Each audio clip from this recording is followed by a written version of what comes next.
Here are my top 3 favorite Japanese words. 15 years ago, I passed Japanese language proficiency test level N2, but now I'm starting over. This is my Nihongo comeback. So, una, itadakimasu, and then tadaima, and then yoroshiku onegaishimasu. So, yan tatlong yun. Pero ito yung mga ibig sabihin nila. Una is itadakimasu. Unahin natin to kasi mahilig tayong kumain. So, itadakimasu kasi sinasabi siya bago kumain. Kung sa Christian or Catholic, nagdadasal tayo, sa kanila naman, sasabihin lang nila, itadakimasu. Yan, maririnig nyo yun sa mga anime.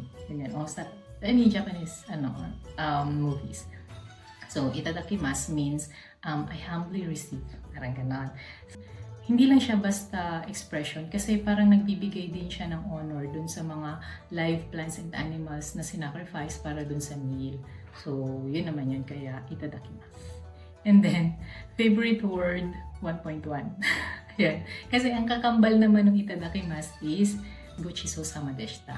Sinasabi naman to pagkatapos mong kumain. So, it gives honor para dun sa naghanda ng food, para dun sa effort. Number 2 is tadaima. So, ang tadaima naman, ibig sabihin niya, tada means just, and then ima means now. So, ang long form kasi niyan, tadaima kairimashita. So, siguro nung nagtagal, pinashorten na lang nila to tadaima. Wala nang kairimashita. Pero ibig sabihin kasi nun, I just arrived. Yung kairimas or kairu, ganyan. I just come back home. So, kaya tadaima. And 2.1, favorite word 2.1, ang kakambal naman kasi ng tadaima is okairi or okairi nasai para kapag mahaba.